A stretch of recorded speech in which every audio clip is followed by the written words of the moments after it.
es impresionante lo que una persona puede llegar a hacer con un lápiz, ¿no? Y no lo digo solamente por Kino, sino también por John Wick.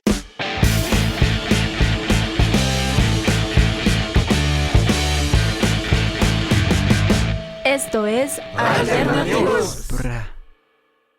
¡Hey!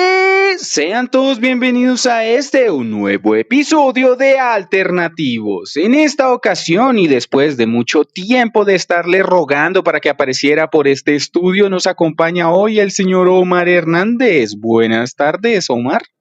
Buenas tardes, Ani. Muchas gracias por la bienvenida. Casi que no coincidimos, pero bueno, las ocupaciones, el trabajo, la vida de adultos del siglo XXI nos exige otras responsabilidades, pero dispuesto a hablar un rato, pasarla rico y entretenernos un poco en la tarde de hoy. Bueno, a nosotros aquí en Alternativos nos alegra por fin tenerlo en estos estudios. Sé que hay muchos temas de los que hubiésemos podido hablar en algún momento, pero hoy el tema que nos tiene en este espacio es para hablar del señor Joaquín Salvador Kino. Sí, Joaquín Salvador Lavado, alias Kino, es nuestro personaje para la tarde de hoy. Me alegra mucho poder acompañarte a hablar del tema, porque pues bueno, se fue septiembre, en estos tiempos de pandemia se fue septiembre y fue como bueno, una noticia más en los diarios, en la prensa, y como que en algunas partes del mundo pasó un poco de agache. Fue la muerte en septiembre de Kino y nos quedamos como un poco como con el sinsabor de los que crecimos al menos con las historietas de él, de darle un homenaje como debería ser, ¿no? Entonces esa es más que todo pues el objetivo, el fin de esta tarde, que hablemos un poco de lo que fue la vida y obra de Kino, de sus logros como caricaturista, como humorista y el papel pues que desempeñó en la historia de Argentina, y no solo de Argentina, sino como a través de su historieta pues también traspasa esas fronteras, ¿no? Porque sabemos muy bien que el humor tiene ese poder, y sobre todo el humor gráfico, que cuando toca las puertas de otros países y esos se sienten identificados con lo que ven, entonces se vuelve un movimiento masivo, un movimiento mundial. Ese es el legado de él. Así es, precisamente ese es el tema del que vamos a hablar hoy, así que señor oyente, prepárese para este sentido homenaje y como esta conversación para recordar un poco de la vida del señor Kino. Sean todos bienvenidos a Alternativos.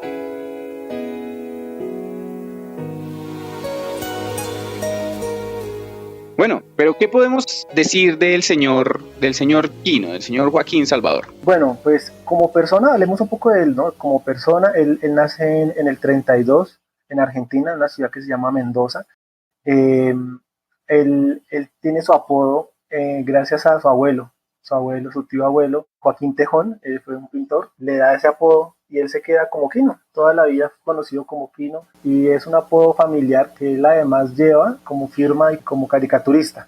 Tenía entendido que le habían puesto como ese apodo para no confundirlo con su tío, precisamente porque tenían el mismo nombre. Sí, exacto. Entonces él se queda con ese apodo y aparte lo utiliza dentro de sus firmas y todo, o sea, es decir, lo vuelve su propia marca. Sí, señor, definitivamente Kino, el argentino, pero también él tuvo una nacionalidad española, ¿no? Por lo que aconteció durante esta época o este periodo de dictadura, él le tocó abrirse, le tocó irse para España y allá obtuvo la nacionalidad. Sí, ahí es donde ya entramos un poco a tocar las fibras sensibles. Sabemos que le toca la época de la dictadura, ¿no? Le toca vivir en una época en la que se hace difícil expresarse libremente. Como bien sabemos, pues toda dictadura en cualquier parte del mundo censura, es muy autoritaria, gracias, es muy autoritaria con los contenidos, sobre todo con la libertad de prensa, con cualquier clase de manifestación diferente a la propia de la dictadura, se vuelve automáticamente censurada. Kino además pues es contemporáneo con otros artistas de esa misma época, como lo son por ejemplo Charly García, como fue los inicios de Fito Páez,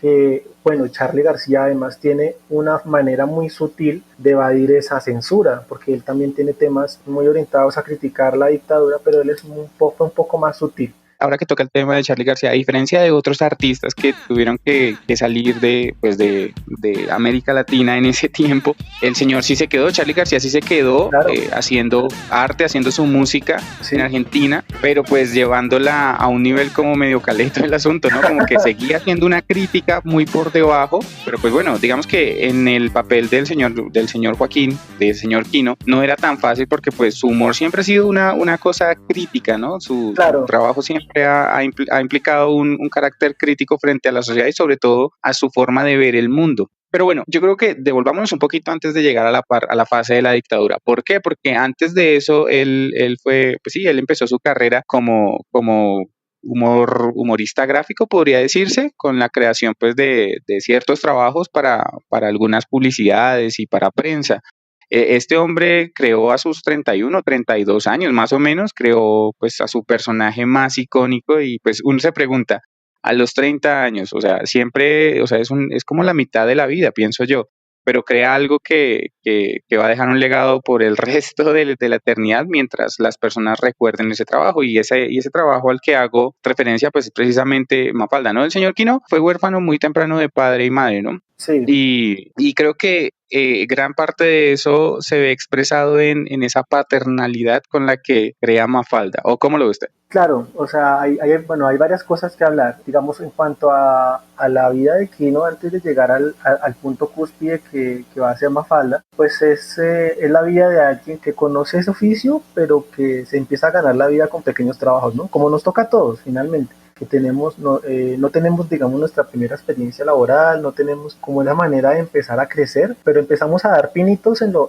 que nos va llegando, en los trabajos que van saliendo. Entonces, algo así pasa con Kino. Resulta que él crea Mafalda primero para una publicidad de una lavadora. Y Mafalda nace así, nace como una idea que iba a ilustrar una empresa de vendedora de lavadoras y resulta que pues finalmente la empresa no toma el trabajo de él, sino toma otro trabajo de otro artista y él dice, bueno, yo voy a coger este personaje y lo voy a desarrollar y crea pues el universo que conocemos de Mafalda. Es algo como un poco nostálgico, hablar un poco de lo que es Mafalda, de todo su universo, de que ya haremos una énfasis más a fondo. Él muestra mucho en su humor una crítica muy social y eso se va a mantener a lo largo de todo el trabajo de Quino, que es esa crítica a la oligarquía, esa crítica a las clases sociales, esa crítica al mundo cuadriculado que había en esa época en Argentina. Entonces es ahí donde ya podemos hacer como la conexión, ¿no? Es ahí donde empiezan los múltiples golpes de Estado a Argentina. Fueron una sucesión de varios años seguidos y tras cada golpe de Estado, tras cada cambio de gobierno, Quino siempre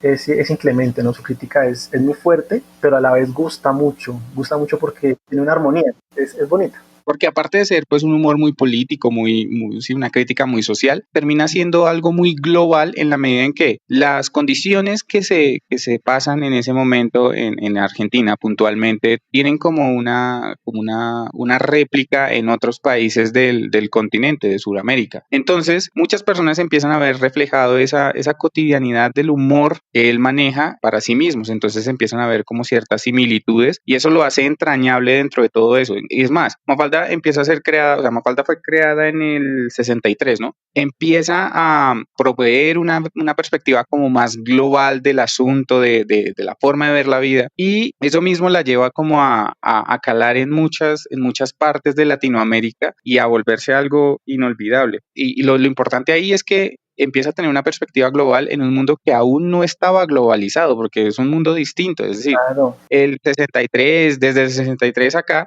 pues obviamente, digamos que el 2000 o más o menos alrededor de eso, nosotros como seres humanos experimentamos una revolución tecnológica pues abrumadora que nos lleva hoy a otro tipo de dinámicas, pero en ese momento no, y él aún así lograba, digamos en su caricatura, bueno, en su historia más prominente, lograba expresar esa visión que él tenía del mundo y de un mundo en términos generales. Entonces también es como que se adelantó un poquito a su época con su trabajo, ¿no? claro, y hay que entender un poco esa parte y hay que hacer un análisis puntual a ese pedacito que usted menciona que es tan importante y es la importancia de las fronteras que trasciende a través de su trabajo.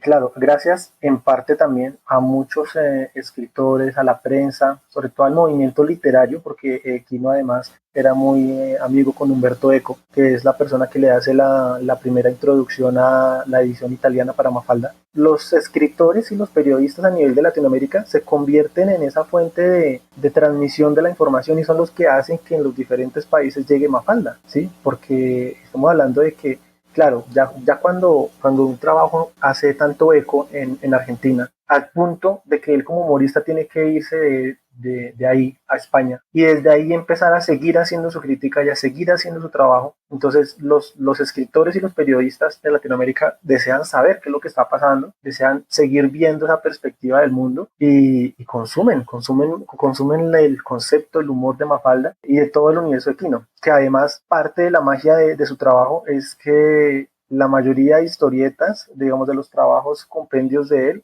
no usan diálogos, no usan idiomas. Entonces, ese arte de pasar a la historieta una situación y no usar una sola palabra para ilustrarla es magnífico. Él lo logra de una manera muy estupenda. Ahora que menciona que, pues, que el hombre era también como amigo de Humberto Eco, pues no solamente digamos que era reconocido, su trabajo no fue solamente reconocido por eso, sino que yo recuerdo que por ahí leí que le pidió precisamente como unos dibujos de Mafalda para incluirlos en un disco que él estaba trabajando. Ese disco se llamaba El Sur también existe. Entonces ahí lo que hacía el señor Joan Manuel Serrat era como, sí, musicalizar poemas de Mario Benedetti. Es mejor dicho, o sea, como que en esa época la vena artística estaba tan entrelazada, así como entre todos esos órganos del arte, la música, la poesía, sí, como esta, no sé, como la historieta, todas estas representaciones artísticas estaban tan vinculadas que se pedían, sí, como colaboraciones o que habían inspiraciones de los unos en los otros. Entonces me parece que en ese momento Argentina gozó de una expresión artística bellísima, a pesar de las dificultades que se vivieron desde el 76 hasta el 82.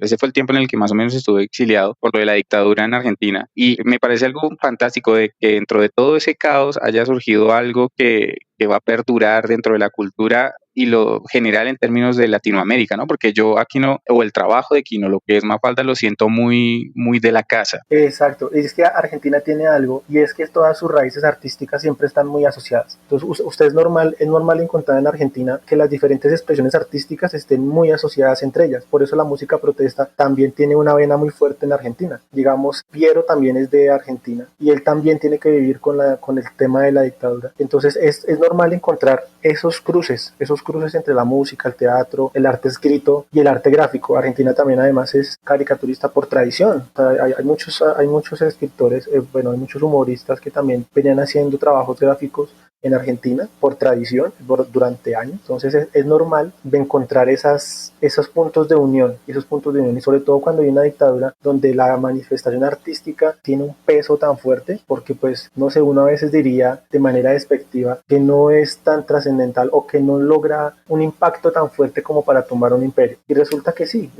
porque parte del humor es poner a pensar a quien lo lee, ¿sí? Entonces una parte del mensaje es comunicar una denuncia a través del humor, ¿cierto? O a través de la muestra artística, y la otra es la de quien lo está recibiendo porque lo pone a pensar. Pasa en la música, pasa en los libros y pasa en este caso puntual en el humor. Y el humor tiene algo además un poco más fino, y es que se lo muestra de una manera tan cotidiana que uno lo siente, lo piensa y dice, jaja, sí, verdad, esto me está pasando. Claro, lo asimila de una manera personal, a pesar de que son cosas que en ese momento, pongámoslo en contexto, en ese momento, digamos que las comunicaciones no eran lo mismo que es ahora, entonces hay que poner eso en perspectiva. Cuando tú logras leer algo que lo percibes como cotidiano y dices, oye, sí, esto tiene razón y hay cierto nivel de humor en eso, pero también hay una crítica muy puntual y hay la exposición de una idea con respecto a lo que está pasando a niveles generales en términos de política o sociedad, uno como que dice, bueno, esto lleva un mensaje, que muchas veces puede ser un mensaje pues desalentador o desesperanzador, pero Kino tenía la particularidad de que con su humor y sobre todo con su personaje principal, con Mafalda, lograba llevar como ese ápice de inocencia dentro de todo el mundo, pero con mucha inteligencia, porque Mafalda tiene unos personajes muy interesantes, ¿no? Ah, no, sí, claro, sí, Claro, ya cuando entramos a hablar de Mafalda, ya entramos a hablar de todo lo que es la sociedad misma, ¿no? Entonces, esa parte es finísima porque él no va a usar para su mensaje, él no va a usar a adultos, él no va a usar a personas tal vez más grandes, sino él va a usar la perspectiva de los niños. Entonces él va a usar a los niños, bueno, es decir, digo usar en términos coloquiales, pero él va a interpretar su humor a través de la vista de los niños, de cómo los niños ven el mundo, pero va a ser lo suficientemente sutil para encarnar en cada uno de esos niños diferentes partes de la sociedad o diferentes pensamientos del pueblo. Entonces encontramos a muchos personajes, bueno, obviamente la misma Mafalda, que se presenta como una niña rebelde, como una niña que está indagando, que está cuestionándose su mundo, que tiene que lidiar con su autoridad, que es la mamá y el papá, ¿cierto? Entonces, Mafalda se vuelve, claro, esa voz rebelde que quiere ir en contra de lo que le parece que no está bien, que lo cuestiona, que además cuestiona a sus superiores, en ese sentido cuestiona su autoridad. Entonces, ese es el detalle finísimo de que está cuestionando las reglas de la casa, está cuestionando el papel de la mamá como mamá, y siempre le está diciendo que pobrecita lo que le tocó vivir pudiendo haber sido doctora, enfermera y ahora es ama de casa. Entonces le cuestiona su propia realidad y la cohíbe, y lo mismo con el papá. Digamos, al papá, aunque el trato con el papá es distinto, ella le pregunta mucho más al papá del porqué de las cosas del mundo que a la mamá. Entonces ella ve al papá como esa persona a la que le puede preguntar lo que sucede en el mundo, pero a la vez le está haciendo caer en cuenta de su propia desgracia, de la propia desgracia de que tiene que ser un señor que se tiene que ir a ganar la vida por un trabajo en el que no quiere estar, por conseguir lo poquito que tiene, y lo poquito que tiene es un triunfo, porque para el señor lo poquito que tiene, el carro, la casa, poder irse de vacaciones, son cosas que celebra como pequeños triunfos en medio de una vida que es tan agotadora como ir al trabajo, volver, y sus poquitos tiempos en los que puede descansar, por ejemplo, tiene a la vocecita de Mafalda ahí cuestionándole el mundo. Entonces, hay varias historietas donde le reprochan, no me hagas más preguntas porque siempre termina eso en un problema. Hay una puntualmente donde lo hace, le dice, papá, ¿puedo hacerte una pregunta? Entonces le dice, no, porque todo va a terminar en un problema con usted. Y bueno, entonces como que después se queda pensando y va y entonces claro, Mafalda ya está acostada, entonces le dice, ve, Mafalda, ya estás dormida. Es decir, a él también le gusta que ella le haga esas preguntas porque lo ponen a pensar, y de hecho a mí me encanta la relación que lleva Mafalda con su papá, porque es una relación como de preguntas, de cuestiones, pero ambos sacan mucho provecho de eso, ¿sí? Ella obtiene información, pero él obtiene una perspectiva que muchas veces no podría acceder por estar precisamente, como usted dice, encasillado en los problemas de una vida cotidiana que, como nosotros, como adultos, muchas veces en la cual estamos inmersos, ¿sí me entiende? Entonces, a mí esa relación me parece bonita. Con la mamá siento que siempre le hace muchos reproches, ¿no? claro, Me parece que él le tira re duro. sí, pero eso tiene una razón de ser, y es que la mamá es quien cocina, y la mamá sabe que la herramienta de reprensión es la sopa. Entonces, Ah, sí, es porque normal. Mafalda odia la berraca sopa. Exacto. Entonces la herramienta de represión de la mamá es la sopa, y sabe que o se la tiene que tomar o se la tiene que tomar. Y entonces todas las viñetas de Mafalda alrededor de la sopa son las de las del cuestionamiento de la autoridad. Entonces hay una exclusividad donde ella está dando un gran discurso súper anarquista, y al final está hablando del plato de la sopa que le sirvieron. Entonces por eso le da tanto garrote a la mamá en ese punto. Y vea lo bonito, para quienes ya somos papás, ocurre un fenómeno muy bonito, y es que claro, los niños están creciendo y los niños se apoyan en nosotros, sus padres, o en nosotros los adultos, para empezar a entender el mundo. Entonces, para los que somos padres y vemos esa clase de cosas de Mafalda, estamos también constantemente sintiéndonos identificados con la imagen de los hijos que estamos viendo crecer, y de su cuestionamiento del mundo y de su cuestionamiento de la autoridad y de todo. Entonces, bueno, esa es la voz de Mafalda.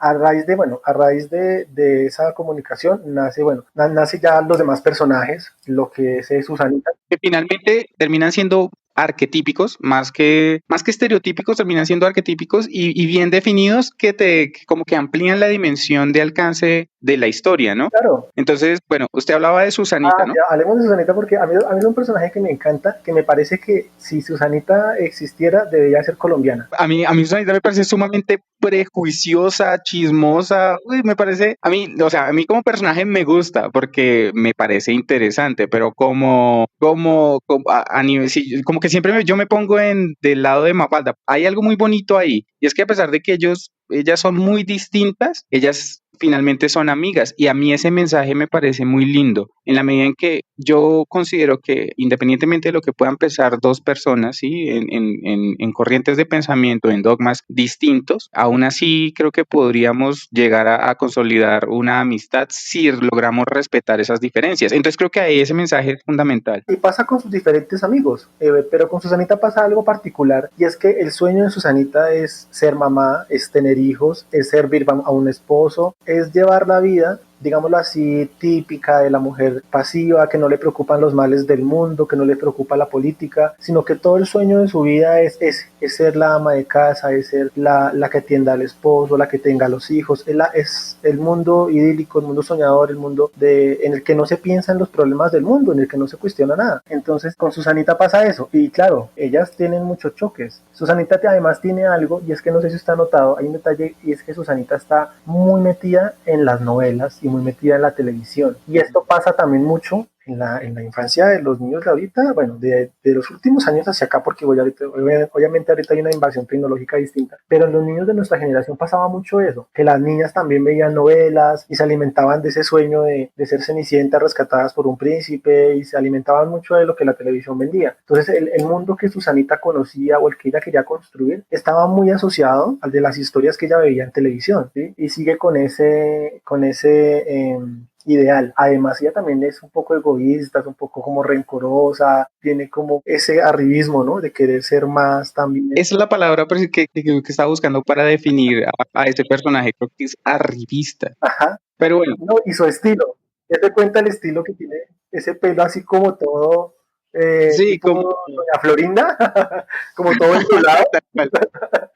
Entonces claro, está súper bien diseñada. Pero no es la única, es decir, hay otros personajes con los cuales uno puede decir, claro, lo entiendo, a pesar de que, o sea, de que la construcción se realiza, digamos, la construcción de los personajes se realiza historieta tras historieta, muchas veces, no en todas las historietas salen todos los personajes, pero uno empieza a definir precisamente esa personalidad dentro de lo que cabe cuando los ve aparecer. Entonces, pues también está el que vive por el dinero, ¿no? Que es Manolito. Manolito representa al capitalismo crudo y duro. Manolito, él vive por y para su almacén, que además es el almacén del papá. Entonces es la vida de las personas que solo piensan en el dinero, que solo piensan en cómo ganar más. Dese cuenta que además él desde pequeño está trabajando en la tienda del papá, o sea, el papá lo está encaminando a que eso es lo importante, a que ese es el negocio. Va a la escuela, pero dese cuenta que Manolito no le gusta la escuela. Manolito, él no quiere saber de nada que tenga que ver con la escuela, eso lo quiere saber de cómo ganar plata, eso lo quiere saber de cómo ganar más en el negocio. Y ahí también aparecen muchas cosas súper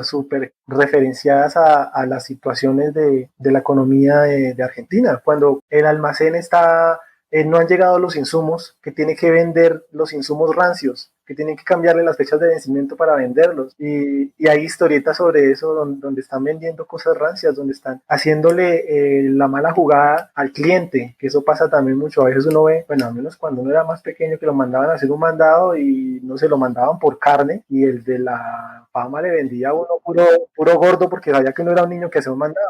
Entonces, puro nervio. puro nervio.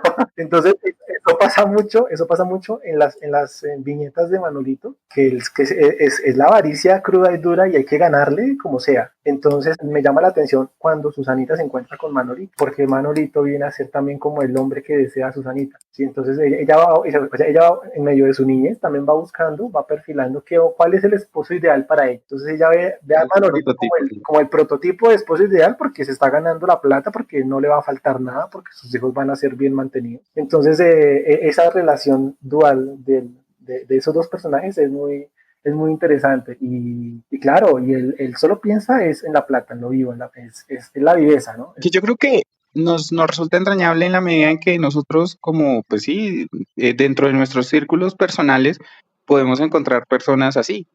Sí, claro. Bueno, hay otra cosa particular con Manolito y es el peluqueado. Dese cuenta que Que es como militar, que es ¿no? como Algo así. militar, exacto, pero ese detalle no es gratis, ese detalle no es gratis. Eso es una clara referencia a los estandartes militares. Manolito hace referencia a un hermano que dice que emigró hacia Estados Unidos y entonces, claro, entonces el corte de él es así, es un corte militar, es un corte correcto y es ese dato. O sea, lo que le digo es que la parte gráfica también es súper Ujú. puntual. Es muy importante en el trabajo de este genio latinoamericano que definitivamente con sus personajes nos está contando, precisamente con el diseño visual de sus personajes, nos está contando precisamente una historia de cómo él ve muchas veces esta sociedad.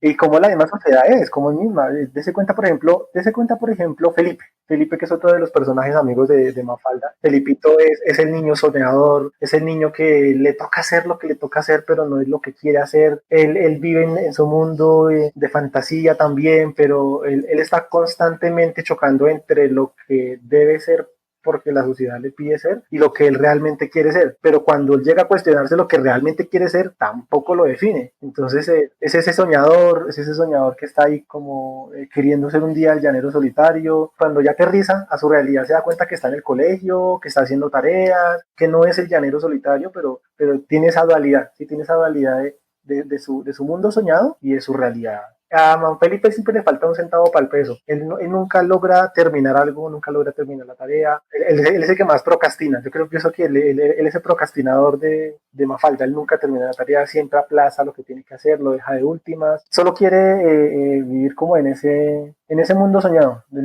Si alguien se identifica con la procrastinación, ese es Felipe.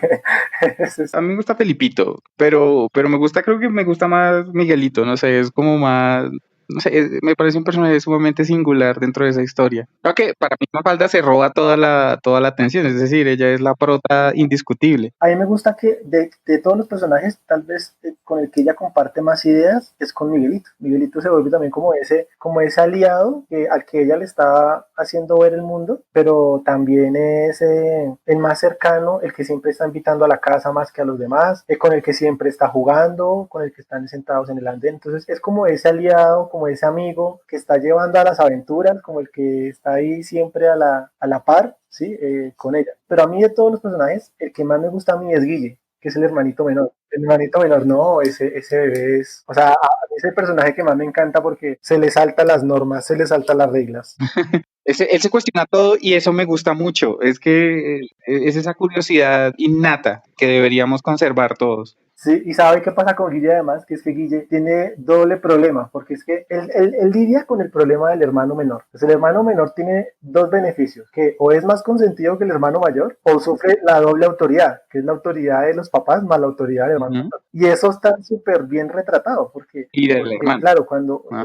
Mafalda obviamente ya cuestiona la autoridad sobre sus papás y todo, pero a Guille le toca aguantarse la de los papás más la de ella. Entonces y claro, y aparte pasa que él también Sí. sabe cuál es su beneficio como bebé, sabe cuál es su beneficio como hermano menor. Y entonces hay muchas siluetas donde él busca causarle celos a Mafalda. Hay una particular donde él está con la mamá y está así como mimándola, como apapachándola y Mafalda con ojos de envidia y la voltea a mirar y le dice, ¿qué? ¿Celosa porque te la quité o algo así? Le dice como celosa porque está conmigo. Entonces Guille también es eso, es como ese manipuladorcito, claro, que también analiza y cuestiona todo y también está viendo ahora la visión del mundo que Mafalda le está dando. Entonces, ese personaje, a mí es el que más me gusta, ese que más me parece bonito. Yo puedo entender tu gusto por este personaje, porque usted es hermano menor, ¿no? Claro, yo soy hermano menor y claro, es lo que digo, yo siento mucha afinidad con Guille por eso. Hay un personaje introducido en la historia posteriormente que es Libertad, ¿no? La chica esta, anarquista, 100%. Libertad es mucho más radical que Mafalda. Sí. Libertad es mucho más anárquica, mucho más radical. Recuerdo mucho la primera historieta donde uno ve a Libertad, es que es Mafalda en la playa, ¿no? Con sus papás y llega Libertad y le dice, hola, mucho gusto, me llamo Mafalda. Y ella le dice, mucho gusto, me llamo Libertad. Y le da la mano. Y hay una viñeta sin texto y la siguiente viñeta es Libertad diciéndole, ya sacaste tu conclusión, idiota, que Libertad es muy pequeñita, es bajita. Entonces, claro, Mafalda con la cara de pena y de vergüenza. Y desde ahí arranca la amistad, claro.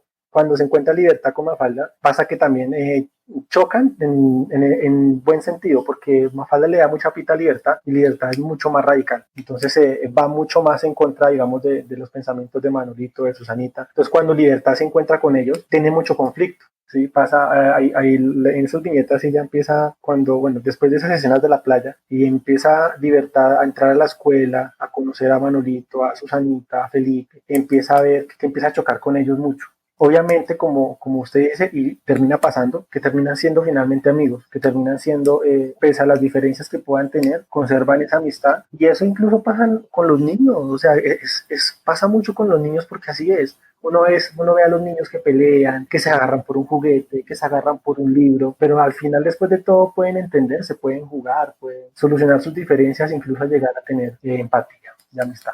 Bueno, esos son como los personajes así como más rápidos, los más importantes de todo el mundo de Mafalda. Dura 9 años únicamente la impresión de Mafalda. Dura, bueno, 10 años, de hecho, para ser más exactos, desde su primera impresión hasta cuando termina, son 10 años de impresión. Múltiples compendios de Mafalda se editaron hasta el 79, ya salieron después posteriores reimpresiones, varias compilados, varios tomos, algunas escenas inéditas también que no se llegaron a imprimir al tiraje de los periódicos, también fueron incluidas en trabajos posteriores. Y bueno, pues finalmente eso hace parte del gran legado que nos deja Quino.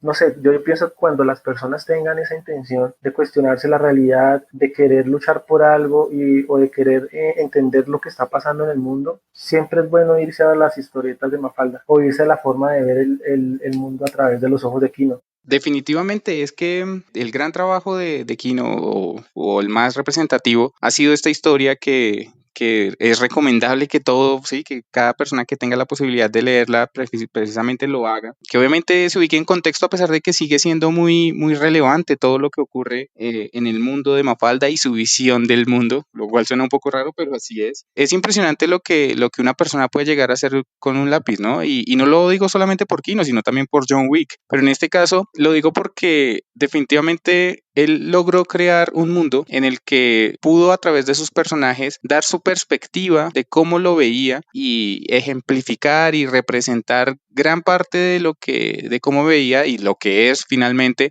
la vida de las familias de clase media. ¿Hay alguna viñeta, alguna tira cómica que le haya gustado, que sea su preferida? Sí, hay una particular que me encanta, que recontra me encanta de Quino. Bueno, de hecho hay muchas, pero hay una que es una sola imagen. Está toda la historieta, es una sola imagen. Y está llegando el paciente, o sea, es un paciente que está en una cama, ¿cierto? Al fondo en la pared hay un retrato inmenso del médico que lo va a atender, ¿cierto? Llega el médico con los guantes y abajito de ese cuadro inmenso dice Errare humanum est. Esta viñeta me encanta. Parece, yo pienso que de las mejores. Con tan poco, dice tanto. Esa viñeta me encanta. Me parece que es de las más emblemáticas. Esa una. Y la otra, que ya es una tira como tal, una tira cómica, es la del desahuciado. Es un desahuciado, un viejito que ya está en la cama, muriendo, que se muere, y llega la muerte, que se lo va a llevar, ¿no? Que lo va a matar, llega la parca. Y él lo que hace es jalar la parca a la cama, se la come, y la siguiente viñeta ya es la muerte con la guadaña y el carrito de bebé, con el bebé echándole el madrazo. Esa viñeta me parece muy bacana porque se burla de la muerte, Finalmente dice, no le tengo miedo a la muerte y la vida es para gozarla, entonces vamos a gozarla hasta el último minuto. A mí, en lo personal, hay una que me encanta, que de hecho la he logrado recordar en varias ocasiones, y es que como en la primera viñeta ella pues que está como esculcando unos cajones y entonces se encuentra como una identificación del papá. Por cierto, el papá como que nunca le dicen el nombre hasta donde yo sé, porque la mamá se llama Raquel, pero el papá pues no. Bueno, en fin, la cosa es que está requisando ahí como unos documentos, entonces le dice ella al papá, pues la verdad es que, o sea, le pregunta quién es este, entonces ese soy yo, le dice. Y le dice, la verdad es que ahora te ves mucho mejor. Entonces, claro, el man se va a trabajar pues con una sonrisa en la cara y pues mientras va en el metro o en el autobús, no sé. En este caso, digamos que para los bogotanos sería Transmilenio, va con una sonrisa en la cara. Entonces los otros, las personas que lo acompañan ahí todas embutidas en el transporte, van así todos malacarosos, sí, se preguntan como, ¿y este man qué? ¿Por qué la sonrisa? Entonces otro responde como, debe ser un masoquista. A mí me pone mucho a pensar esa situación, y es que definitivamente uno en la cotidianidad se ve muchas veces encerrado en sí misma, ¿no? Y hay pequeños detalles que uno debe aprender a valorar para llevar la vida con una cara diferente. Creo que esa viñeta siempre me ha dejado pensando en eso, lo que me lleva precisamente a la conclusión y es que muchas personas, o sea, muchas veces como que no valoramos las cosas cuando las tenemos y precisamente este fue un programa para hacer un homenaje a una persona que trajo grandes corrientes de pensamiento a través de su trabajo a Latinoamérica y que pues hoy queremos hacerle como ese reconocimiento que de pronto no se pudo hacer en vida, pero que finalmente estamos sumamente agradecidos de haber podido contar con el talento de una persona como el señor Quino. Sí, claro, la verdad es que sí. Nos queda ese mensaje de cuestionamiento, ¿cierto? Nos queda ese mensaje de analizar esa realidad en la que vivimos, que nos metemos mucho en el día a día, tenemos la tendencia a cuadricularnos, a dejarnos llevar por ese sentido de lo cuadriculado. Y en ese orden de ideas salir un poco de ese esquema es la invitación que nos deja Quino. La invitación no tanto a la rebeldía, no tanto a la anarquía o a la violencia de ir contra el sistema, sino a salirnos por momentos de ese mundo que a veces parece tan cuadrado, que parece tan cíclico y tan monótono, nos invita a reírnos de eso, ¿sí? A ver nuestra realidad y a reírnos de eso yo pienso que es lo más bonito finalmente, que él busca ante todo, ante cualquier mensaje, sea político, sea de cualquier tipo, ante todo está el humor. Así es. Y pues también la invitación es a que sigan escuchando este podcast. Esperamos que les haya gustado. Omar, me encantó tenerlo aquí como invitado. Espero que esta no sea la última vez. Sí, ojalá que no sea la última. Ojalá que nos tengamos vida para rato, que tenemos muchas cosas más de qué hablar. Y yo encantado de participar en este programa. Era algo que también quería hacer hace ya mucho tiempo y pues finalmente coincidimos y muy contento de estar con ustedes, con la audiencia, compartiendo. Bueno, pues muchísimas gracias, Omar, por habernos compartido esta bonita historia sobre el trabajo del señor Quino. Esperamos, señores oyentes, señoritas oyentes, que este programa les haya gustado. No olviden compartirlo y buscarnos en nuestras redes sociales. A Omar le interesa que lo busquen en redes sociales para que le envíen comentarios, el pack de pronto. Depende, no, por lo pronto, si no eres de Data Crédito, si no eres de Codensa o Rental de Crédito, no me busques, no mentiras. En redes sociales me encuentran en Instagram como @donomarachi, soy Don Omarachi porque ya soy un señor, entonces me encuentran como Don Omarachi. Y creo que la principal red que manejo para noticias, para otras cosas, para actualidad y otros eventos. Por esa red social me encuentran. Ok, listo, pues eso es. Y bueno, este fue el señor Omar Hernández, yo soy Ani, esto fue Alternativos. Esperamos que de nuevo que les haya gustado mucho este programa y agradecemos a todas aquellas personas que jueves tras jueves nos escuchan. Así que bueno, espérennos el próximo jueves con otra historia aquí en Alternativos. Muchísimas gracias a todos. Chao, chao.